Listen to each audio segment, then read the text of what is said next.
Mike, welcome. Tell everybody who you are and what you're all about. Thank you. I'm pumped to be here. This is fun. I'm Mike Ganino. I'm an expert on It sounds so funny to say that I'm an expert at something.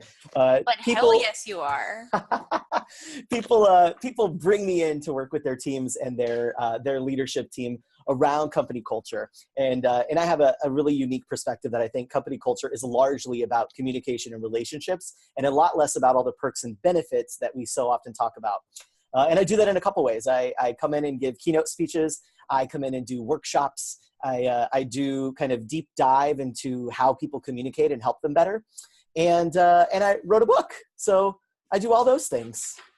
Your book. So people might be watching this, but they're also might be listening to it. So tell us about your book.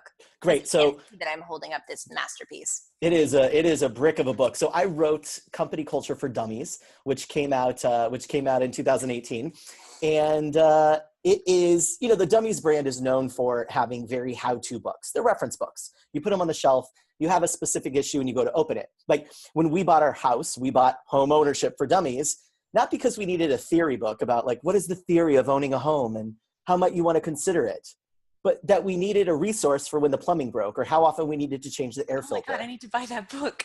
I know, you have to get it. Yes. No kidding. It's great. It's the risk management for owning a house. Yeah, there's a through line there. There's a connection. There always is with me. And so I was super pumped to get to do my first book with the Dummies brand, because it allowed me to say, we don't need to talk about company culture from a perspective of like, it matters and let's hold hands and create it. And here's the theories. And I'm not an organizational psychologist. I can't write that book.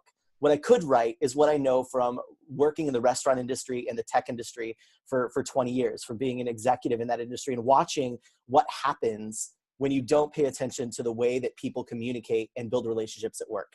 And so I just put every little practical idea I could into the book for that. And it's brilliant. And I love it. I love it because we're so aligned. I always say, so crisis management, I don't like the term crisis management plan, because a plan is something that sits on a shelf and collects dust and is very linear and siloed and non-practical. Whereas I say, creating a crisis ready culture, which permeates throughout the entire organization and everything that revolves around that in terms of through the lens of crisis readiness and what that means to me. And so we're completely aligned on that. But so there's two kind of angles that I want to touch with you, and you pick. But which one to start with? Because I think we should talk about them. But in order to build crisis readiness and brand invincibility, it needs to be cultural. And yet even when I was writing my book, publishers came to me and said, you have to remove the culture part of it, because startups don't want to talk about culture. And yet culture, and you say it in the book, culture is every single day. Or I have clients that say, well, we don't have a culture here. Well, absolutely. You've been around for a decade. Of course you have a culture here. Even if you've been around for a week, you have a culture that's permeating, that's beginning, right? So I'd like to kind of decipher for organizations. And the reason being that who's listening to this right now is a combination, a myriad of organizations that are the corporate side, that are education. So I have a lot of professors and students, as well as faculty in terms of admin for, those that need the schools to be crisis ready. I have law enforcement, I have government, I have startups and tech, and just every kind of really broad spectrum across the board, anybody in business, because issue and crisis and risk touches everybody, and those who are smart know that. And so for those who might have this siloed vision of what culture is and means, and let's make it applicable to them, can you kind of decipher that as well as its relevancy? Yeah, so I think the bad rap that culture's gotten, because everybody, culture became a buzzword at the same time that like the 5 top tips became the most popular kind of content that people were consuming. And so we started seeing things where people would talk about like 5 hacks for your culture. And it was at the same time that the word culture was beginning popular, that we were talking about it.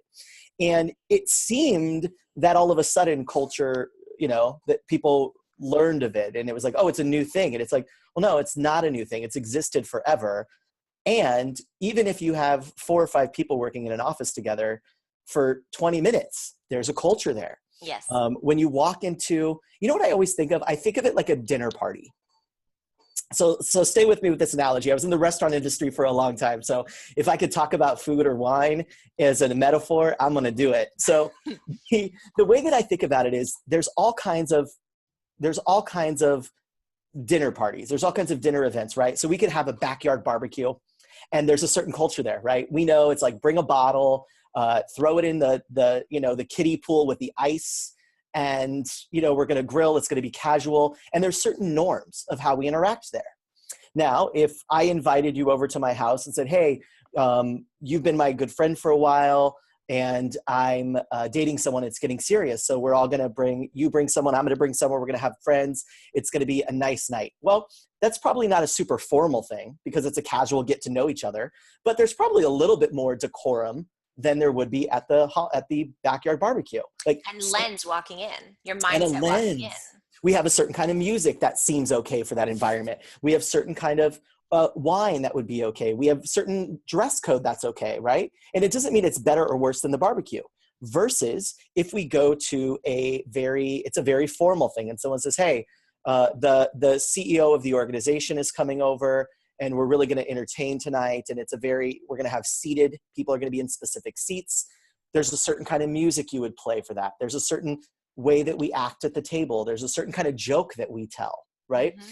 And so all of that is culture. So all of those can be good. Every kind of company culture can be good. You could be formal and very, formal and very thoughtful and organized and understated. You could be big and crazy and have like balloons and stuff at the office. All of those are okay. The core is that the communication and the relationships are flowing. So whether we're in a backyard barbecue and we all know what's the norm, how do we all act, what's okay to do here, or we're having a formal dinner with somebody that we're trying to impress, those could both be really good parties, but they have very different ways of being. And the more that we all understand what's expected of us, we all understand what is culturally okay, the better.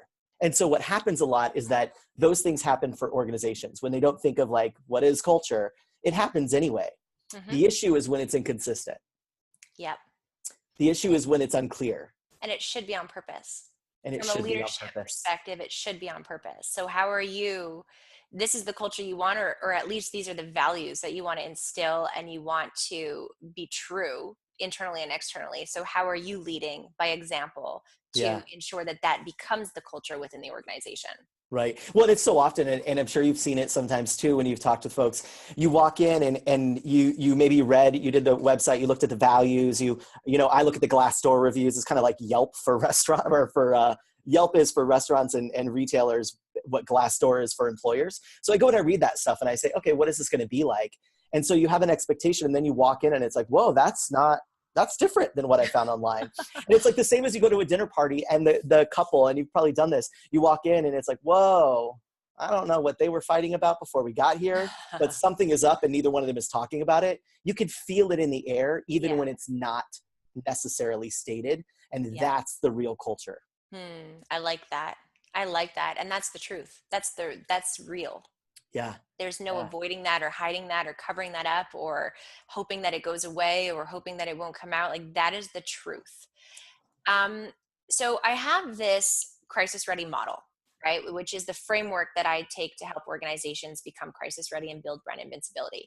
The first stage of the model, the first phase, is to audit mindset and culture within the organization. I have my ways of doing that my community and that know, but I'd love to hear, because you have that in your book and it's brilliant. And it's I think it's one of the phases, all of the phases kind of have their own challenges. Clearly it's doable and easy when you know how to do it, but it can be cumbersome or appear to be cumbersome. But I think that the audit phase tends to be the most abstract for people. Is like, how can I audit my corporate culture or my company culture so that I can get to the next phase, which is all in the spectrum of building brand invincibility. So, I talk about identifying weaknesses and strengths that you're going to maximize on, weaknesses that you're going to strengthen, and gaps that you're going to fill. And then people say, well, how do you identify a gap? Like, what does that even mean? So I feel like that audit phase tends to be the most abstract and difficult for people to actually grasp. How do you do it? What would you tell them? So I agree that it is the hard thing, right? Because it's kind of like when you are trying to assess yourself. It's impossible to assess yourself and not be yourself through the assessment. Like it is, I haven't seen people do that really effectively. It's difficult, not impossible, but it's difficult. It is difficult. And so what I think is useful is for people to have access to folks like you and I who can help them with it. And what I do to start understanding that process, to start doing it, is really focus on the stories that employees are telling. And it's really twofold. I do two things. So people will reach out and say, hey, we want to work on culture. Or they'll say, we want to start our culture, like what you said earlier. And it's like, no. We don't have a culture. Can you help us get one? Yeah, there's one there. Which store should we shop that at?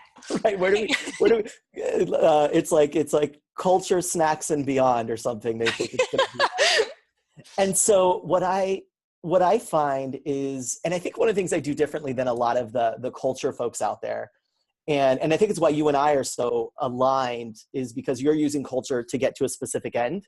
And that's what I focus on. Is I say, we're not going to do culture for culture's sake. Tell me a business issue. Like, what's broken right now? Because if it's all working, then let's let the little microcosm keep doing what it's doing. But you reached out to me because something's broken. Are you not getting sales? Is your team not speaking up in meetings? Are you not getting great ideas? Is there a lot of infighting? Are you losing big customers because you can't innovate quick enough?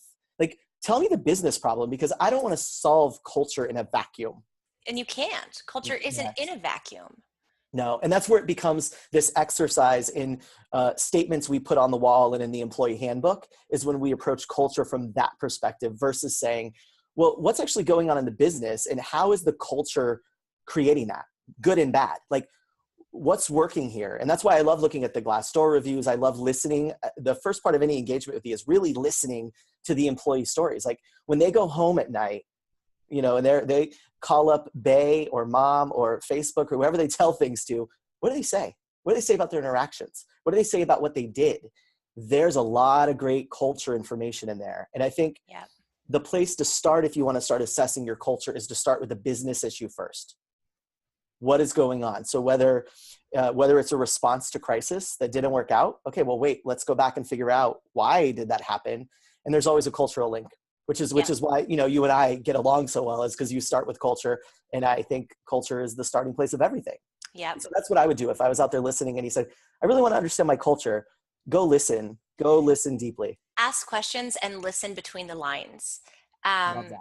Even so, one of the big things that I talk about in the book and on stage and in my advisory work is the lens through which we see, and I'm always shaping things in negative events, not necessarily crisis, but the day-to-day issue, the business issues that over time, if they're mismanaged, will lead to crisis, right? So it's the lens. What is the lens through which your organization, your employees see and are empowered to see negative events, because that lens directly impacts the actions taken, which directly impacts the results on the brand.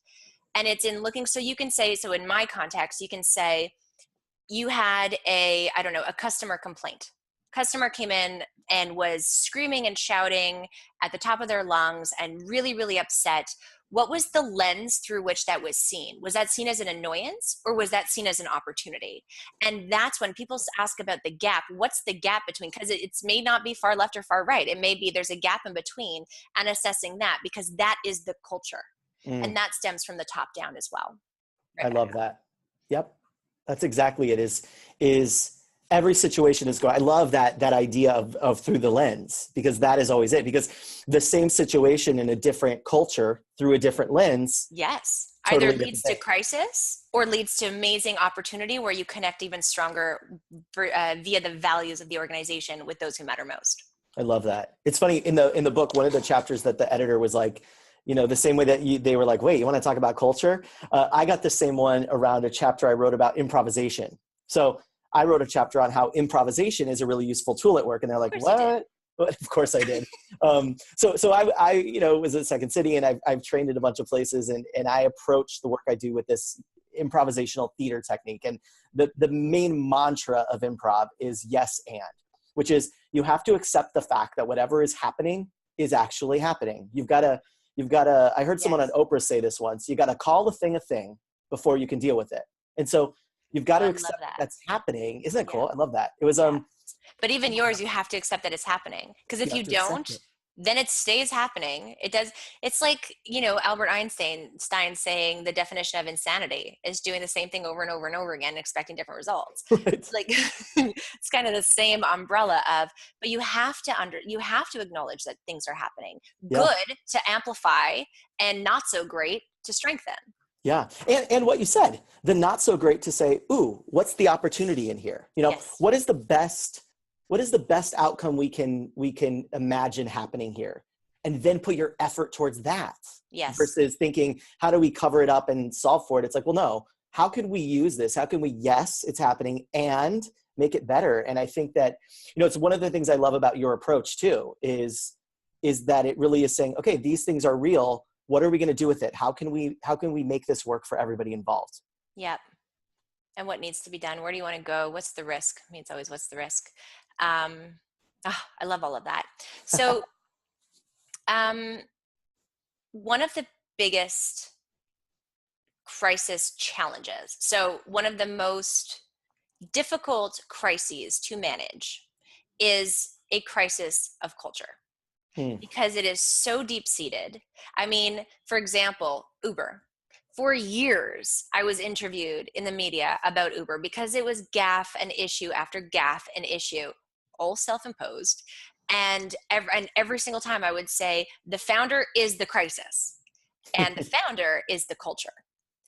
So cultural crises, and until he was removed, finally, took them far too long, but until he was removed, only then does Uber have a chance to redeem themselves and to grow and to manage everything and come out on top.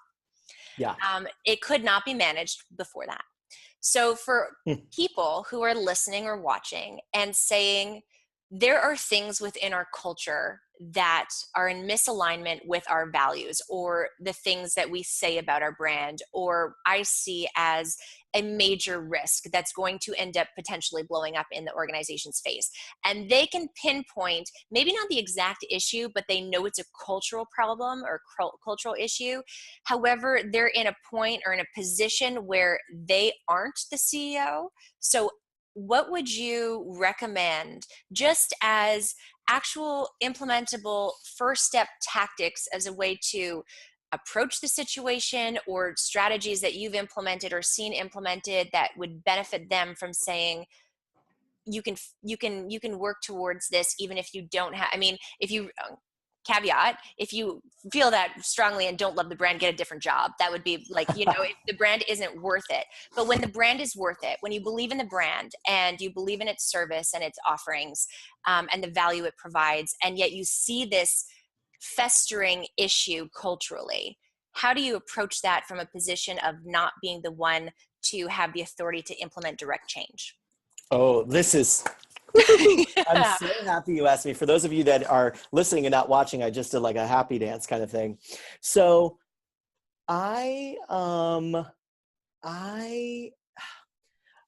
of the things that I wanted to do when I set out to write this book, because here's what I saw happen. The reason that culture ever came on to like my brain was I was working in the restaurant industry. I was in charge of the training department for a company. We had, hundreds of stores. And what I would notice is we had the same mission, the same vision, the same values, the same CEO, the same everything, right? And so all of that impacts the culture. Absolutely. Absolutely does, in a huge way, like you're saying.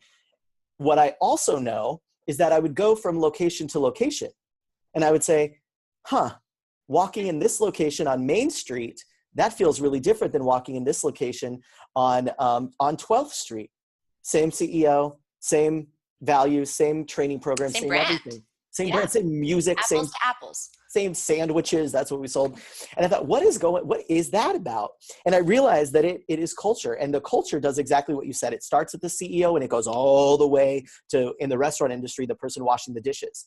And I would see that there's a place where they kind of blend, they meet in the middle, and that's kind of what the reality is. And so my belief in writing the book, which is why there's only 2 chapters about mission, vision, and values, because I think, sure, get them written and then let's go do the real work, because that's a wordsmithing exercise. It's lovely if they're on paper, but it's nothing if they're not implemented. Totally. I mean, And we can see so many companies that have these values and you're like, well, that ain't what they did, right? Oh, they just Googled it and took the first 10 that they found. Right. They sat around and said, what words will look nice on our website? Yes. What do our customers want us to say? And so what I did with the book is I really wanted to write every chapter in a way that no matter who's reading it, they could get something from it. So if you're a manager and you're hiring, well, how do you hire for culture? It's not about hiring for your organizational, you don't have to be in charge of the whole company's process to say, when I sit down and have a conversation, I can focus on this thing. Performance reviews are something that get a lot of bad slack in the culture and HR world. But so even if your company if you work at a huge organization and they give you like a very old school process for performance reviews, you can still, as a manager, make a decision of what the conversation is like when you sit down. Mm-hmm. Sure, you have to use the forms and sure you have to follow the dates and the deadlines. But when I sit down with my employee, I'm in charge of that relationship. And that relationship is the culture in the room at that moment. When I have a meeting with my team, I'm in charge of the culture in that room. And by the way, so are they. So no, I've never seen an organization that's come down from the high levels and said, this is exactly the words that must be spoken in every meeting. And yet we have people having meetings all the time that are either building people up or tearing the organization down. We have managers who somebody adds an idea and they say, oh, no, we can't do that. Or the slightly less rude, but still passive aggressive, yes, but. Yeah, that's a great idea, Melissa, but never would happen here. You only get a couple of times before the culture starts to say, you don't bring ideas to the table. And so my recommendation, even if you're an entry-level manager and you've got a team of 3 people and it's your first time, you have remarkable power over the way that your team works. And I find that to be, I don't know, that fires me up because we don't have to wait to become CEO to make a difference. No, I love that. And demonstrate the power and the value and the impact that it's having to leadership. You can lead by example upwards. Yeah. And even in those places, and it gets hard, right? Because if you work at a super toxic place where people are taking advantage of you, like the companies that you mentioned, at some point you got to say, I got to get out of here. I don't want to be the one flower in this jungle. No, and I don't want to go home stressed every night, and I deserve and right. Should be valued more than that. Absolutely. But if you work at a place where you're like, no one's violating anyone's rights or taking away their agency, it's just like not the most positive place. And like, nothing's wrong. No one's yelling at me or throwing stuff at me. But like in meetings, they're not super energetic and we don't really appreciate each other. Just start doing it. Like the likelihood is that no one's going to come and be like, that is against our culture for you to be so polite to humans and to make eye contact. You are too much sunshine. You have to go. And so I find that to be really, I don't know, to me, that makes me feel good that no matter where you are, you have some say over your relationships with other people and power. You have power. I love That's exactly it. Yeah. I do love that. And I hope that that's empowering. And it may not fix the whole, cultural crisis or issue that's festering, but it's a step towards it. And the more that, and it's contagious. Oh yeah. I got really geeked out last year on emotional contagion of like how our energy really spreads. Oh yeah. Yeah. Oh yeah. By the way that you walk into a room, you can change the energy for either positive, negative, or neutral, or you can conform to the energy. Yeah. I choose personally to change it or to amplify it. Yeah, you do. No, I've been around you when you do. Well, thank you. No, but I don't mean that as I do. I mean, that's a conscious choice of, what do I want surrounding me and what's the impact that I want to have and how can I do that in the most powerful and positive way to empower other people to then ricochet that off. Yeah. Yeah. And that's a choice. I mean, like showing up to, again, I talk about meetings a lot because you can watch meetings. I love to go sit down on meetings and be like, I can learn a lot about the culture here from watching it.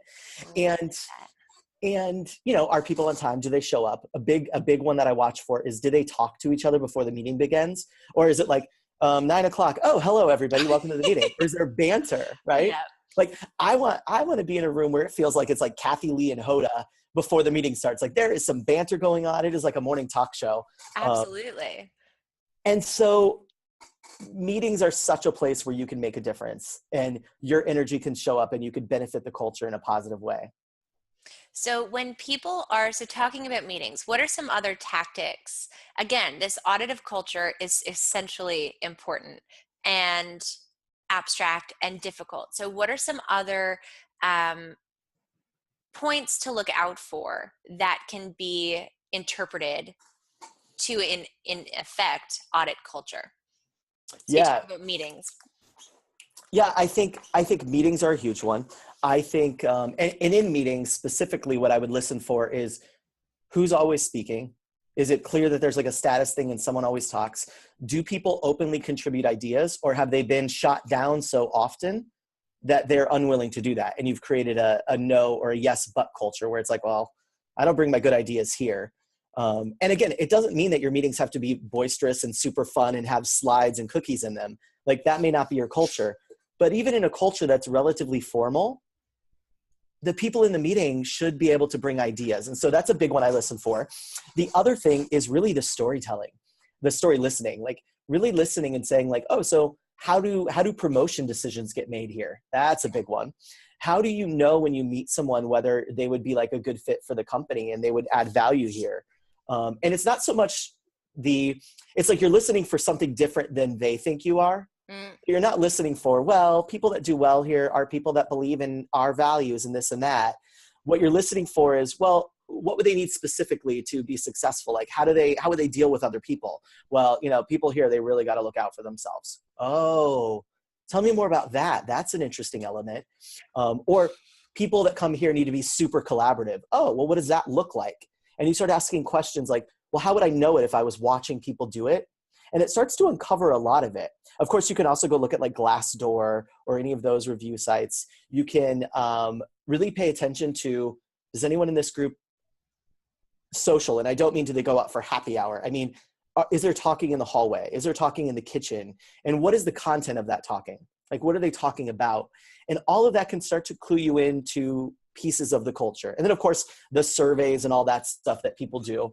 But I find that if you really pay attention to the human dynamics, you start to get a really clear picture. Yeah, I don't do any surveys.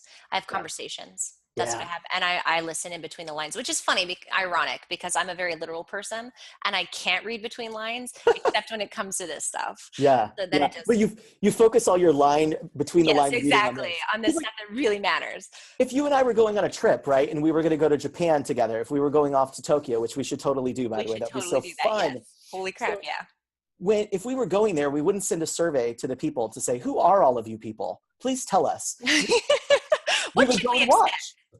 Yeah. Yeah, we would go and watch, and we would say like, oh, I see how they do coffee here. I see how they do train here. And we would watch how they interact. And then we would figure out, okay, how do I do that? And that's culture, right? Like how we get on trains, how we get coffee, how do they act in restaurants? Do they dip the sushi in the soy sauce here or not? Like that could be a big thing you don't do. And so we would watch what people do and we would say, oh, this is starting to paint a picture for me of who they are. And Yeah. I think from a company culture perspective, that is often more valuable than survey data. Absolutely. It's real. It's not biased. It's not met with intimidation or any type of negative emotion. It's just real. It's lived. It's the truth. And I want to make it clear for listeners and viewers that Crisis Ready is cultural. Brand invincibility begins with the culture. And it's not just about the environment that you create to keep your employees happy and to keep, hiring and having the opportunity to hire the top talent and all of these wonderful things. It's also when a negative incident occurs outside of the organization, so from external parties or scenarios, the way that you foster your culture will directly impact how your employees handle that situation. So this cultural component or piece is essential for brand invincibility. And Mike, I love listening to stories of ways that you have. So we've covered, the importance of it and how to go about kind of auditing it and tips for that. What about when it comes to change? And you're brilliant at what you do, and your stories are, of your case studies, I shouldn't say your stories, your case studies of what you've implemented are outstandingly exceptional. So can you give some tactics and stories on what that looks like? So they've collected the data, they've identified gaps. what can they do from there other than choosing their own empowerment towards others? Yeah, I think, and in the book, I have like very specific ideas on if you have a hiring issue, if you have a, whatever kind of issue you might have in there. But I think the kind of the through line of any of those, like regardless of which one of those might be the thing or what you uncover, is really getting clear. And this is so funny. I was with an executive team yesterday and I kept asking the same question, which is, and what does that look like when it's going well? Because so often we rush into the bullet points of what is the strategy, what are the steps, but we haven't gotten clear on like, what are we doing? And so imagine that you and I get into a car and we get to a stoplight and I say, oh, wow, Melissa, we could go left, we could go right, or we can go straight ahead. Those are all fine options. Those are all great options. It depends on where we want to be. And what I find so often is that when people start to think about fixing things, specifically culture too, they start doing tactics. We need lunches. We need programs. We need this. We need things on the wall. But they don't sit and say, okay, wait a second. If I'm imagining it working well, paint that picture and don't paint it in bullet points. Like go full on narrative. Like as I walk into work every day. Yeah. Because you start to see what matters. Put in the stuff that matters. Leave out the stuff you don't care about. Be vague about the things you don't know for sure, but you know are important. So if we know that right now we have one office, but we want to have two offices and we want to make sure they're both great, but we don't know the city the second office is in, then just say, we're so excited that we've been able to replicate our culture from our first city in Montreal to our new home. Great. We don't need to know where the new home is if it doesn't matter yet, but put in what matters. And what I find is that when I ask leadership teams to do it that way, they start to realize, oh, I thought we were going somewhere else. So now that I know that we want to go on a, if you and I were planning a trip, let's go back to our vacationing talk here. If you and I were planning a trip and saying, okay, let's both plan a trip, let's get it together. We're not going to say, okay, great. Well, we can take airplanes or we could take trains or we could take cars. Which one of those is the best choice? That's how people approach culture problems. Which one is the best choice? Versus saying, well, we really want a vacation that is full of city stuff. We love being around busy cities and we want coffee and we want great wine bars and we want to see shows and stuff. Okay, great. Now we've narrowed it down. Well, do we want to go on an international trip? Yeah, we do. Okay, great. Now I'm getting Buenos Aires, Madrid, Tokyo. We can start to get clear. But if you sit down and say, well, let's talk about which suitcase you're going to pack and what route we're going to take, we run it, but we keep solving so many work problems that way. So my advice is, regardless of what you're trying to solve, get really clear on what it looks like once you get there. Because then, and this is so crisis ready, because then if you know what it looks like when you get there, no matter what gets in your way, you've created an environment where we will just take a detour and we will get back on track. Yeah, for all the right reasons. Yeah. The right detour. Yeah. Yeah, I love that. Love that. And I clearly need to go on another vacation. Clearly, that's what's on your head right now. That's what's in your brain. Mind you, if you say another because of influence or another because you were just on another. Another because I just came back from, that was a vacation that we were at a conference together. That's it. I was going to say, because that was not a vacation. That was rejuvenating and energizing and amazing, but not a vacation. Yeah, this is true. This is true. Oh, Mike, thank you so much. I think my last question for you to leave people with is what kind of benchmark, and I know this is a wide question that every culture is different, but what are some fundamental benchmarks of virtues that equal strong, positive, crisis-ready culture that people who are doing these audits and taking next steps and, figuring out the destination, not the means of travel, can kind of benchmark against, even just very high level, because I know it's so different for every organization. But does that make sense as a question? Like yes. Fundamental virtues for strong culture. Oh, great. Yeah. So again, I think there's options to have so many kind of cultures. You can have loose, fun, open. You can have very serious ones. Regardless of what it is, I think there are three things that I have found that all great cultures always have a commitment to. And it's communication. Communication does not mean I sent a message and I hope you understood it. Mm-hmm. Communication means I communicated something and I made sure that you understood it. And now we can go back and forth. No matter the culture, whether it's banking, financial services, government, or like a tech startup with a slide in their office, communication is always, always clear at those great cultures. The second thing is openness. So being open and willing to explore other people's ideas. So not needing to shoot down new ideas. And again, this works whether we're talking about a new portfolio investment and we're just saying, well, what would it look like? Let's explore that a little bit. You can still say, okay, we explored it. I think there's a better option, but don't kill the idea before it has a chance to live. So openness to exploring a little bit. And then the third one, empowerment. Doesn't it? It goes to empowering people to have a voice and encouraging that. Like, that's a beautiful gift to give to any employee. Well, and I imagine too, like thinking of crisis ready organizations who are trying to be, having kind of this invincible brand. If you have an organization where people don't feel safe to say, hey, wait a second, I noticed something, then you're going to have some crisis. Hell yeah. One of the things I say, and it's relatively provocative until I explain it, is that saying where people say, don't bring me problems, bring me solutions, is horrible. It is horrible. What if someone in the organization said, oh my gosh, I think that the CFO is embezzling money, but they don't know how to solve it. You don't want to know about it? Yeah. What if the kitchen's on fire, but they don't know where the fire extinguisher is? You want them to let the whole dang place burn down? And what you're doing is you're saying, unless you have a solution, you don't matter. So right. Your observation, it doesn't matter. Yeah. You're not good enough. You're not high enough. You're not whatever enough. Yeah. Well, and I think about, I don't know anything for sure on this, but I wonder how many of the organizations that we've heard about in the last 2 years who've had some of these kind of Me Too and harassment and diversity challenges, how many of them did no one speak up because they didn't know how to solve it? They saw an issue and said, I see it. They felt disempowered to speak up. Yeah. Or they felt if they did, it's not a welcome thing here. No, they lose their job. And so I just think for a crisis-ready organization, need it. And then the third one is candor. People at all levels are willing to say, hey, there's this thing I need to tell you. I care about you. And so I need to give you a little feedback that I think can help. Human beings in general need more of that. Oh my gosh. And openness to not taking it personally, but taking it productively. Yeah. Yeah. Well, and I would say that some of it is that delivery, right? Because if I came to you and I said, hey, Melissa, I know that you really want to X, Y, and Z and blah, blah, blah, because you've told me that. So I'm saying I care about you. This is a great idea that came from the book Radical Candor by Kim Scott. So I care deeply about you. I care personally about you, but I'm also going to challenge you because I care. Yeah. We need more of that. Yeah. We need, absolutely.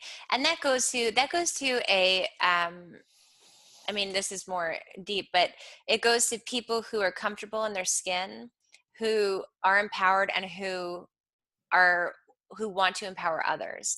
And when you're comfortable in your skin, you own who you are, you're able to take, let's call it constructive criticism, and not take it at face value and say, what does that mean for me? What do I agree with? What do I disagree with? How can I evolve as a human being?